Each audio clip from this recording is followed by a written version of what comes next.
नमस्कार भक्तों, जय मां पद्मावती, जय गुरुदेव। गुरुवार का दिन भगवान विष्णु को समर्पित है। इस दिन विष्णु जी की पूजा अर्चना करने से घर में सुख समृद्धि बरसती है। अभी तक चल रहे 4 दिन नवरात्रों का पारणा दशमी तिथि को किया जाता है। दशमी तिथि को पारणा करना सबसे ज्यादा शुभ माना जाता है। दशमी तिथि पर माँ दुर्गा और उनके विभिन्न स्वरूपों का विधिवत पूजन करने के साथ ही दुर्गा सप्तशती का पाठ करें और उसका समापन करें, साथ ही हवन करें। इसके बाद कन्या भोज कराएं या फिर पंडित या फिर स्वयं विधि विधान से हवन कर लें। अगर आपने कलश रखा है तो उसे भी विसर्जित कर दें, उसका पानी को पूरे घर में छिड़क दें। इसके साथ ही जौ को जल के साथ प्रवाहित कर दें और अगली बार आने के लिए माँ को कामना करते हुए उन्हें विदाई दें।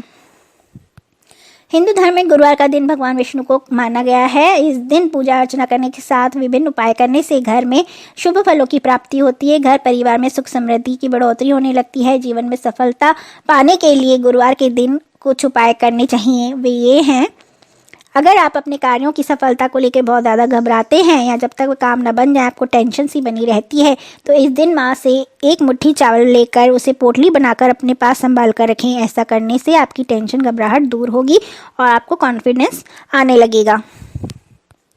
अगर आपके परिवार की खुशियाँ कहीं गुम सी हो गई हैं तो इन खुशियों को फिर से पाने के लिए परिवार की लोगों की ज़िंदगी को बिखेरने से बचने के लिए एक सफ़ेद चंदन को घिसकर उसका पेस्ट बनाएं और उस चंदन के पेस्ट से परिवार के सभी लोगों के माथे पर चंदन का टीका लगाएं। अगर आप अपने वर्तमान हेल्थ को लेकर परेशान हैं या पेट आदि से संबंधित कोई परेशानी है, उससे छुटकारा पाना चाहते हैं, तो अपने भार के बराबर जौ या गेहूँ तुलवाएं और उसमें से थोड़े से जौ गेहूँ को अलग निकाल लें, जिन्हें बाद में बहते जल में प्रवाहित करें। बाकी को किसी मंदिर धर्म स्थान पर जहां भोजन आदि चलता हो वहां पर दान कर दें। अगर आप नौकरी में मनचाहा प्रमोशन कराना चाहते हैं तो बाजार से सिंघाड़े का आटा लेकर आएं और घर लाकर उसकी रोटियां बनाएं। जब रोटी बन जाए तो उन पर 2 मूली रखकर किसी धर्म स्थल पर दान कर दें।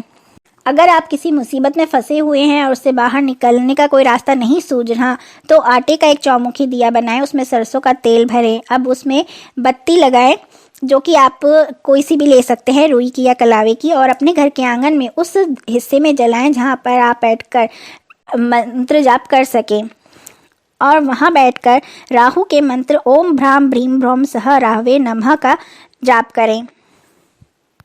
अगर आप अपनी आर्थिक स्थिति को बेहतर बनाना चाहते हैं तो घर के सभी सदस्यों के लिए एक एक कच्चा नारियल लें। 10 मिनट तक वो नारियल अपने पास रखें। उसके बाद नारियल को किसी भी बहते हुए जल में प्रवाहित कर दें या फिर किसी ज़रूरतमंद को दान कर दें।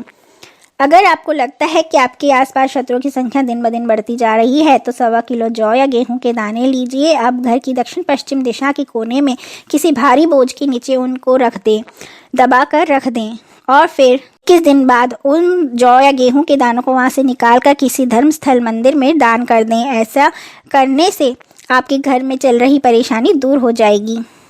अगर आप अपने बच्चों के कार्य की सफलता सुनिश्चित करना चाहते हैं तो थोड़ी सी मसूर की दाल लें, साथ ही एक मुट्ठी चने की दाल लें, उसमें 1 रुपये का सिक्का डाल लें। अब इन्हें एक पीले रंग के कपड़े में बांध दें, बच्चे के हाथ से स्पर्श कराएं और फिर इस पोटली को किसी भी ज़रूरतमंद को या फिर सफाई कर्मचारी को दे दें। अगर आपकी तमाम कोशिशों के बाद भी आपको कार्य क्षेत्र में मनचाही सफलता नहीं मिल रही तो स्नान के बाद श्री विष्णु मंदिर जाकर भगवान को पीले रंग के पुष्प अर्पित करें और उनसे मनचाही सफलता पाने के लिए प्रार्थना करें। अगर आप अपने लक्ष्यों को ऊंचा मुकाम तक लेकर जाना चाहते हैं तो गुरु मंत्र का जाप करें। इसे 21 बार जाप करना चाहिए। मंत्र है ओम ग्राम ग्रीम ग्रौम सह बृहस्पते नमः।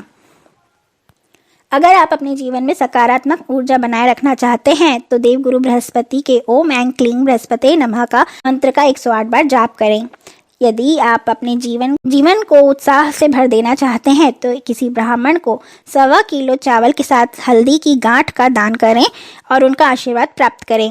अगर बिजनेस में आप आपके सहयोगी को सही दिशा में आगे बढ़ने आप नहीं दे रहे हैं और आपको तरक्की में रोक लगा रहे हैं तो सोते समय सिरहाने पर चंदन का टुकड़ा रखकर सोएं और उस सुबह उठकर उस चंदन को प्रार्थना करते हुए मन में प्रार्थना करें और जल में प्रवाहित कर दें।